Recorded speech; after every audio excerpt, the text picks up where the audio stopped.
जय जनशक्ति से मैं राहुल निमेश आप लोगों का बहुत बहुत स्वागत करता हूं। फ्रेंड्स, वीडियो आपके लिए बहुत इंपॉर्टेंट होने वाली है। आप लोगों से मेरा रिक्वेस्ट है कि आप इस वीडियो को कहीं से भी स्किप ना करें, वीडियो को कंप्लीट देखें, क्योंकि देखिए मैं आपको जो इन्फॉर्मेशन लेकर के आया हूँ एकदम करेक्ट इन्फॉर्मेशन लेकर के आया हूँ। क्योंकि देखिए आप लोगों को पता होगा कि मेरी वीडियो का आप वेट कर रहे होगे कि भाई जय जनशक्ति यूट्यूब चैनल के द्वारा अभी वीडियो अपलोड नहीं की गई है और सभी यूट्यूब चैनल्स ने वीडियो अपलोड कर दी है। और मैं वीडियो अपलोड भी इस मैटर पे नहीं करता हूँ जब तक मैंने आपसे कहा था कि जब तक कोई फाइनल डिसीजन नहीं आ जाएगा मैं वीडियो अपलोड नहीं करूँगा। मैंने बहुत सारे यूट्यूब चैनल्स पे देखा है, कोई कुछ बता रहा है, कोई कुछ बता रहा है। कई यूट्यूब चैनल्स तो ऐसे हैं कि वो डेट पे लगवा रहे हैं कि शनिवार को आज सुप्रीम कोर्ट में डेट लगी है, आज ये हुआ है, आज वो हुआ है, आज ये सुनवाई हुई है, आज ऐसा हुआ है, आज वैसा हुआ है। जबकि 20 दिसंबर के बाद में कोई ऐसी कोई मतलब डेट्स नहीं लगी हुई थी, कोई तारीख वारीख नहीं लग रही थी ऐसी, जहाँ तक मुझे जानकारी मिली है अपने मेरे रिसोर्सेज के अनुसार। तो चलिए अब ज़्यादा समय ना लेते हुए शुरू करते हैं हमारा आज का वीडियो। जो हमारा मेन टॉपिक है उसके ऊपर हम आते हैं। फ्रेंड्स, आप सभी लोग जानते हैं कि लोन मोरेटोरियम आपको 3 मार्च के समथिंग प्रदान कराया गया था। 3 मार्च से लेकर के 31 अगस्त तक आप सभी इस बात को अच्छे जानते हैं। उसके बाद में लोन मोरेटोरियम की जब अवधि ख़त्म हुई तो देखिए काफ़ी बैंकों ने आपके ऊपर मतलब इंटरेस्ट पर काफ़ी मतलब इंटरेस्ट पर इंटरेस्ट लगाया, चक्रवृद्धि ब्याज लोन मोरेटोरियम के दौरान भी, और बहुत से लोगों को दिया भी नहीं। बहुत सारी ऐसी चीज़ें सामने आई तो लोगों ने क्या किया, वो सुप्रीम कोर्ट के पास में गए। तो देखिए सुप्रीम कोर्ट ने काफ़ी समय से केसेस चल रहा था, लगभग 5-6 महीने हो गए हैं, अब तक इसका डिसीजन नहीं आया था। लेकिन आज फाइनल डिसीजन सुप्रीम कोर्ट ने अपना दे दिया है, फाइनल जजमेंट दे दिया है इस पर। ठीक है, तो देखिए फाइनल जजमेंट क्या आया है। देखिए फाइनल जजमेंट ये आया है, देखिए जो आपको लोन मोरेटोरियम जो है वो 31 अगस्त के बाद में नहीं मिलने वाला। ये बात आप अच्छे तरीके से समझ लीजिए। सुप्रीम कोर्ट ने ये बात क्लियर कर दी है कि 31 अगस्त के बाद में किसी को भी मोरेटोरियम नहीं मिलने वाला। और देखिए सुप्रीम कोर्ट ने ये भी कहा है कि हम सरकार के सलाहकार नहीं हैं। ठीक है, हम सरकार के सलाहकार नहीं हैं। सरकार दे मोरेटोरियम ना दे वो सरकार की आर्थिक उस पर निर्भर करता है, समझ रहे हैं आप। और सुप्रीम कोर्ट ने ये भी बात क्लियर कर दी है कि देखिए जो इंटरेस्ट पर इंटरेस्ट आपको बैंक लगा रहे थे, इंटरेस्ट पर इंटरेस्ट जो बैंक लगा रहे थे, समझना बात को मेरे को, अब वह बैंक इंटरेस्ट पे इंटरेस्ट आपको नहीं लगाएंगे, मतलब चक्रवृद्धि ब्याज आप पे नहीं लगाएंगे जो लोन मोरेटोरियम की अवधि के अनुसार, समझ रहे हैं ना।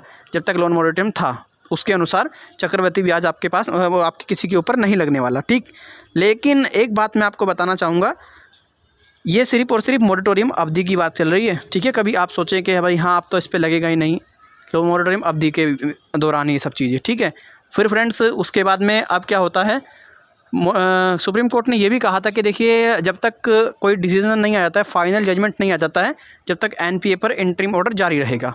ठीक, तो अब लोगों के मन में काफ़ी ये सवाल हैं, ये सब चीज़ें सुप्रीम कोर्ट के द्वारा अब फाइनली आ चुकी हैं। तो अब क्या बैंक हमारे अकाउंट को एनपीए कर देंगे? अब क्या हमारे बैंक अकाउंट एनपीए हो जाएंगे? जबकि आप सभी लोग जानते हैं कि एनपीए जब हो जाता है अकाउंट तो फिर दिक्कतें काफ़ी ज़्यादा आ जाती हैं। बैंक आपके ऊपर लीगल प्रोसीडिंग कर सकते हैं। 90 दिन के बाद आपका जो अकाउंट है 91-92 दिन जो हो जाते हैं वो एनपीए हो जाता है। आप इस बात को जानते हैं कि एनपीए में बैंक डाल सकता है 90 दिन के बाद में। ठीक, फिर अपनी जो सारी प्रोसेसिंग शुरू करेगा। लेकिन एनपीए को समझना बहुत ज़रूरी है। एनपीए होता है नॉन परफॉर्मिंग एसेट्स। ठीक है, नॉन परफॉर्मिंग एसेट्स, जब उनको पता है कि बैंक अब हमारा मतलब ये हमारा पैसा जो है हमें कोई मतलब इससे हमें इनकम सोर्स कुछ नहीं मिल पा रहा है, सारी चीज़ें नहीं मिल पा रही हैं, तो बैंक उसको एनपीए में डाल देता है, समझ गए हैं। लेकिन अब लोगों के मन में क्या है, बहुत सारे यूट्यूबर्स क्या कर रहे हैं, देखिए बहुत सारे यूट्यूब चैनल्स मैंने देखे, कोई कह रहा है कि 97% जो है अकाउंट अब एनपीए में जा चुके हैं, कोई कह रहा है 95 समथिंग जो अकाउंट्स हैं वो एनपीए में जा चुके हैं। इस तरीके से लोगों को डराया जा रहा है, लोगों को मतलब एक घबराहट उनके मन में हो रही है। देखिए एक बात समझने वाली है, जब बैंक और एनपीएफसी आपके अकाउंट्स को एनपीए करेंगी तो कहीं ना कहीं आप जानते हैं 97 का मतलब क्या होता है। 97 एक बहुत बड़ा नंबर होता है। बैंक और एनबीएफसी की फाइनेंशियल डेथ हो जाएगी। ये बात आपको समझनी होगी अच्छे तरीके से। अगर नहीं समझ में आई तो बात मेरी यहाँ से समझिएगा। बैंक और एनबीएफसी की जो सारी चीज़ मतलब सारी बातें हैं तो वो फाइनेंशियल डेथ हो जाएगी। तो बैंक कभी नहीं चाहेगा कि वह अपने ग्राहकों के उसको अकाउंट को एनपीए करे। ठीक, बैंक उसमें आर्बिट्रेशन के द्वारा चाहेगा कि सेटलमेंट हो जाए, सारी चीज़ें बातचीत हो जाए, किसी भी तरीके से समाधान हो जाए। देखिए बहुत सारे लोग ऐसे हैं जो कि मैंने देखा है, केसेस ऐसे बहुत हैं जो कि विलफुल डिफ़ॉल्टर हैं। विलफुल डिफ़ॉल्टर कैसे हैं कि देखिए उनके पास में पैसे की व्यवस्था है, परंतु वो पैसा बैंक का नहीं पेमेंट कर रहे हैं। लेकिन बहुत सारे ऐसे लोग भी हैं जिनके पास में पैसे की व्यवस्था ही नहीं है, कहाँ से दें वो। तो डरने की ज़रूरत क्या है, जो होगा देखा जाएगा। आप इतने घबरा रहे हैं कि बैंक मोरेटोरियम ये सब चीज़ें, देखिए आप एक बात को समझिएगा, बैंक हो या कोई भी हो, बैंक कैसे काम करता है। बैंक जो काम करता है भाई हमारा पैसा ही लेता है ना बैंक, फिर उसको सारा तरफ बांटता है, फिर उसके हिसाब से वो इंटरेस्ट लेता है।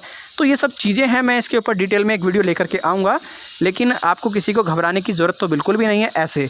अब आपको लग रहा होगा कि भाई कब से शुरू होगा ये सब चीज़ें, एनपीए कब से आएगा करेगा। तो देखिए ये निर्भर करता है बैंक कब से अपने अकाउंट्स को एनपीए में डालना शुरू करेगा, या डालेगा या नहीं डालेगा, ठीक। और आरबीआई का मतलब जो भी है इस पर क्या राहत मिलने वाली है।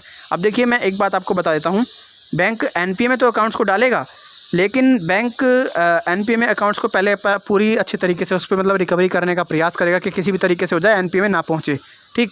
उसके लिए बैंक पूरा प्रयास करेगा। और देखिए सबसे बड़ी दिक्कत आ जाती है सिक्योर लोन वालों को। सिक्योर लोन वालों को दिक्कत कहाँ आ जाती है, क्योंकि देखिए सिक्योर लोन वालों को बैंक ईजिली एनपीए में कर सकता है, ठीक। उनकी जो प्रॉपर्टी वगैरह है उसको सेल करके या सारी चीज़ें उससे वो ईजिली करेगा। लेकिन अनसिक्योर वालों के लिए तो खैर बहुत, बैंकों के लिए बहुत दिक्कत बनने वाली है अगर वो एनपीए में डालते हैं। बट अभी सिक्योर लोन वालों के लिए भी नहीं डाल सकता बैंक, क्योंकि देखिए आपको पता है प्रॉपर्टीज़ वगैरह का जो मामला है थोड़ा भी ठंडा चल रहा है मेरे इधर। तो मैं सीधी बताऊँ बहुत सारी जगह पे अभी मामला ऐसे ही चल रहा है। तो बैंक भी अच्छे से जानता है, एनबीएफसीज भी अच्छे से जानती है। तो बाकी आप घबराएं ना, जो भी होगा देखा जाएगा। जो रियलिटी है वो सामने ला करके रखें, बैंक को भी क्लियर बताएं कि मेरे पास में पैसे की व्यवस्था भी नहीं है। और जो चवन्नी छाप आपको कॉल करते हैं भैया, इनकी तो बस पूछो ही मत, कोई दिक्कत नहीं है, कोई टेंशन लेने वाली बात नहीं है, ठीक है। इनकी तो बस छोड़ो बात, एक तरफ फेंको इनको। तो फ्रेंड्स अब आपकी सारी बातें क्लियर हो गई होंगी। अगर आपकी बातें क्लियर हो गई होंगी तो मुझे ज़रूर बताएं कमेंट के माध्यम से इस वीडियो में। Thank you so much friends, bye bye, take care, जय हिंद, वंदे मातरम। फिर मिलता हूँ आप लोगों के साथ में एक अगले वीडियो में। Take care.